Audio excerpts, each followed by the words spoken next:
Look, I'm going to start this off with a scenario that keeps me up at night, and honestly, it should give you a little chill too. Picture this. You're driving through a small town you've never been to before. Maybe you're on a road trip. Maybe you're just passing through to save time. Your registration is up to date. Your gun is holstered and legal according to every reciprocity map you checked before you left the house. And you're doing the speed limit. Then, out of nowhere, those blue lights pop up in your rearview mirror. Your heart rate jumps. Your palms get a little damp, but you tell yourself it's fine. You're a law-abiding citizen. You have nothing to hide. You've done everything right. The officer walks up to your window, asks the standard question, "Do you know why I pulled you over?" And in that split second, with your concealed firearm sitting inches from your thigh or under your jacket, the first words leave your mouth. Here's my question for you, and I really want you to think about it before you answer, because your answer might surprise you or even scare you a little. If you are carrying a firearm and that officer asks for your license and registration, do you immediately blurt out that you have a gun? I'm serious. I want you to pause and consider your honest gut reaction to that question. Would you tell them right away? Would you wait until they ask? Would you hand over your permit with your license? Think about it. And when you have that answer in your head, I want you to drop it in the comments. Tell me why you would handle it that way. Have you been in this situation before? Did it go smoothly or did it go sideways? Because the answer to that simple question, the words you choose in that moment, can absolutely determine whether you drive away with a warning or whether you end up face down on the pavement with a knee in your spine. I'm not saying that to be dramatic. I'm saying it because I've studied the footage, I've read the court transcripts, and I've talked to officers who will tell you off the record exactly what runs through their minds when a driver starts talking. So before you scroll past, before you assume you know the right answer, really think about it. And then after you comment, stick with me, because we are going to unpack the 10 things you should never, ever say to a police officer if you are carrying a gun. Some of these are going to seem counterintuitive. Some of them are going to make you angry. But trust me, by the end of this, you are going to understand that the way you talk to law enforcement is just as important as the way you carry your weapon. Let's start with the first one, and this is the big one. The one that gets otherwise smart people into deep trouble before they even realize what happened. Never, under any circumstances, say the words, "I have a gun," while you are reaching for your wallet. I cannot stress this enough. When you combine those two actions, the verbal announcement and the physical movement toward your waistband or your pocket, you are creating a perfect storm of threat perception in the officer's mind. Think about it from their perspective for a second. They have just approached a vehicle. They are already on high alert because a traffic stop is one of the most dangerous situations they face. They don't know you. They don't know your history. All they see is a person who just announced they have a weapon and is now reaching for something. In that moment, their training kicks in, and their training says that a person reaching for a weapon is an imminent threat. You might be reaching for your leather wallet that your wife gave you for your birthday, but they don't know that. All they see is a hand moving toward an area where a gun is located. You have just given them a reason to react defensively, and when an officer reacts defensively, people get hurt. I've seen body cam footage where the driver was genuinely trying to be cooperative. They thought, "I'll just tell him I have a gun so I don't surprise him later." But because their mouth said gun and their hand moved at the same time, the officer drew his own weapon and started screaming for them to keep their hands on the wheel. That moment of panic, that adrenaline dump, it changes everything. So what should you do instead? You keep your hands on the steering wheel. You wait for the officer to ask for your documents. Then, and only then, you tell them, "Officer, I want to let you know I have a concealed carry permit and I am currently armed." And then you ask, "How would you like me to proceed?" Notice the difference. You aren't moving. You are stating a fact, and you are putting the control back in the officer's hands by asking for direction. That single sentence shows respect for their authority and their safety, and it dramatically lowers the temperature of the encounter. The second thing you should never say is anything that resembles, "It's registered in my name." And I know what you're thinking. You're thinking, "But it is registered," or you think it should be. Here is the uncomfortable truth that a lot of gun owners don't want to hear.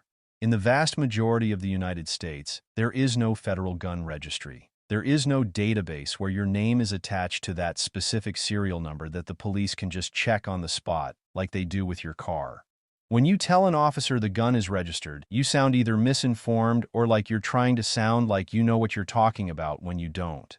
Officers deal with people lying to them all day long. If you say something that isn't factually accurate, even if you believe it to be true, it introduces a seed of doubt. They start to wonder, if this guy is wrong about this, what else is he wrong about? Or worse, they might think you're trying to create a false sense of legality. Some states have specific firearm registries like Hawaii or New York or California to a certain extent, but even in those places the process isn't like registering a car. The better approach, the smarter approach, is to simply state the facts without adding legal conclusions. You hand over your permit if it's required, you inform them you are carrying, and you let them do their job. If they want to run the serial number, they will. Don't volunteer information that you aren't absolutely certain is correct. Let your documentation and your behavior speak for themselves. Number 3 is a phrase that gets thrown around a lot in online forums and concealed carry classes, but it is a terrible idea to say it out loud to a police officer. Never say, "I'm carrying for protection." Now, wait a minute, you might be saying. That's exactly why I'm carrying. Why wouldn't I tell them that? Because it sounds like a justification, and when you start justifying your actions before anyone has accused you of anything, it raises suspicion. To an officer, the word protection can sometimes sound like a euphemism for "I'm looking for trouble," or "I'm scared of this neighborhood," or "I'm prepared to use this thing." It introduces the concept of intent, and intent is a subjective thing. Maybe you meant it in the most innocent, self-defense-focused way possible, but the officer doesn't know you. They've stopped people before who claim they were just carrying for protection and then later turned out to be felons in possession. Or they were carrying for protection because they were on their way to sell drugs in a rival neighborhood. See how that word can get twisted? You don't need to explain why you have the gun. In most states, if you have a permit, the reason you have it is legally irrelevant. You have it because the state has licensed you to have it. So keep it simple. You inform them you are armed. You don't tell them your life story. You don't tell them about the time you got mugged in 2009 and swore you'd never be a victim again. That information, that emotional context, it's a landmine. It gives the officer something to dig into, something to question. They might start asking where you're coming from, where you're going, why you feel the need to be protected right now. The conversation gets longer, the stop gets longer, and the chances of you slipping up or saying something inconsistent go up exponentially. Just stick to the facts. This next one is going to sound strange, but hear me out because it's based on human psychology and the way police interrogations work. Never say, "I'm a law-abiding citizen."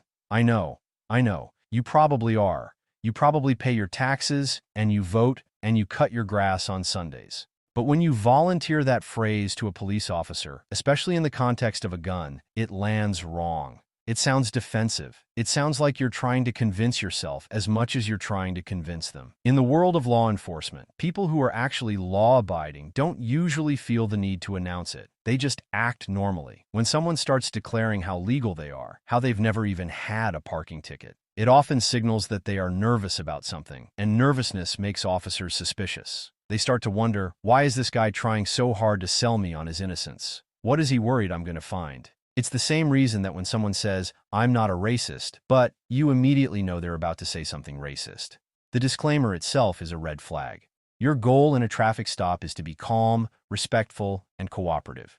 Your actions should demonstrate that you are a law-abiding citizen. You don't need to say it. If you have a valid permit, if the gun is legal, if you follow the officer's instructions, that fact will be self-evident. Let your demeanor do the talking. Don't create a psychological red flag for no reason. Number 5 is a classic. This is the one people say when they get nervous and they feel like they need to fill the silence or explain their situation. Never say, "I forgot it was there." Look, I understand how it happens. Maybe you have a truck gun, maybe you carry in a console or a glove box, and you genuinely didn't think about it when you got pulled over. Or maybe you carry so often that the weight of the gun has become background noise to your brain. I get it. But saying you forgot is admitting that you are not in full control of your firearm at all times. It makes you look careless, and a careless gun owner is a liability. An officer hears "I forgot it was there" and thinks, this person carries a deadly weapon but doesn't maintain constant awareness of it. What else are they careless about? Are they careless about where they point it? Are they careless about the trigger? It undermines your credibility, and it makes you seem less responsible.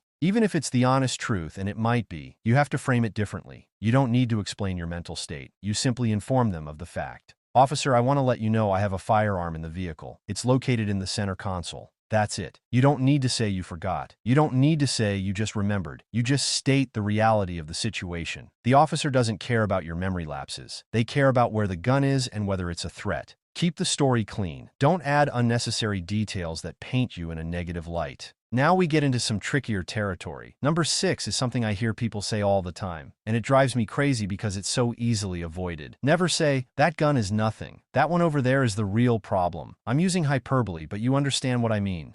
Never, ever, downplay one weapon while hinting at the existence of another. If you have more than one gun in the car, you need to have a very clear strategy for how you're going to disclose that. If you tell the officer about the one in your waistband but conveniently forget to mention the one under the seat because you don't want to seem like a fanatic, you are setting yourself up for a world of pain. If the officer runs your information and finds out you have a permit, they might ask if you're carrying. You say yes, and you show them that one. But if they then ask if there are any other weapons in the vehicle, and you hesitate, or you say no, and they later find it during a search, you have just been caught lying to a police officer. Even if the search was illegal, even if they didn't have probable cause, you have now given them a charge. Lying to an officer is a crime in itself, and even if it's not a crime in your state, it destroys your credibility. The officer will assume you were hiding it for a reason. They will assume the worst. So, if you have multiple firearms, you need to decide on your disclosure strategy beforehand. Some people advocate for telling the officer about all weapons immediately. Others wait to be asked. Whichever you choose, be consistent and be truthful. Do not play games. Do not try to hide the ball. That second gun, the one you thought you were being smart by not mentioning, will become the centerpiece of the officer's entire interaction with you. Number 7 is a phrase that innocent people say because they watch too much TV. They get nervous and they try to lawyer up in the most aggressive way possible. Never say, "I don't consent to any searches."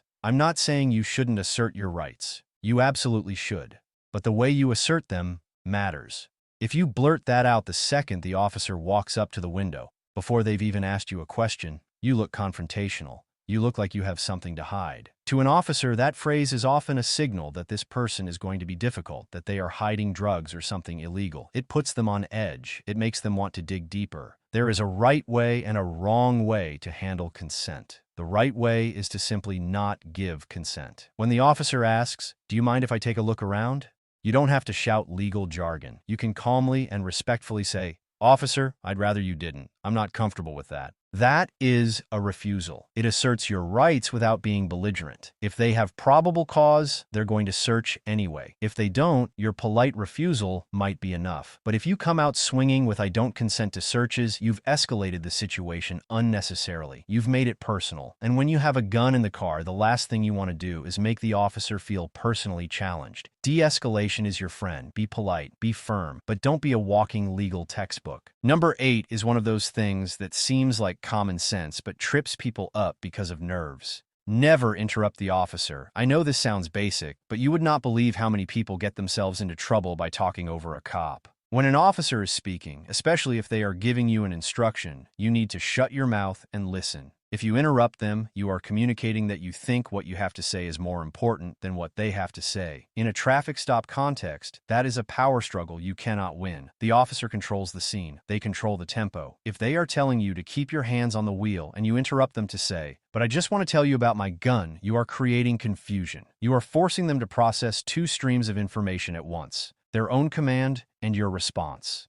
That cognitive load can lead to mistakes. Wait until they are done speaking. Let there be a beat of silence. Then respond calmly. This is especially important when guns are involved. If the officer sees you moving and hears you talking at the same time they are giving an order, their brain might register that as non-compliance. You want to be the picture of compliance. You want them to see that you are listening, that you are following directions, that you are safe. Interrupting destroys that image and replaces it with an image of someone who is anxious, possibly confrontational, and definitely not in control of themselves. Number 9 is a subtle one, and it's about word choice. Never use the word bullet or ammo when describing your firearm. Instead of saying, "I have a gun and it's loaded with hollow points," just say, "I am carrying a firearm." The word bullet or ammunition can sometimes trigger a heightened response because it focuses on the lethality, the projectile. It's the difference between saying, "I have a knife and I have a sharp blade." One is a tool, the other is a weapon. You want to use the most clinical, professional language possible. Firearm, weapon if you have to, but firearm is better. Handgun, pistol. These words are factual and neutral. When you start talking about bullets, you are painting a picture in the officer's mind of something that is ready to be fired, something that has the potential to punch a hole in something. It's a small psychological shift, but it matters. You are trying to project an image of responsible ownership, not tactical readiness.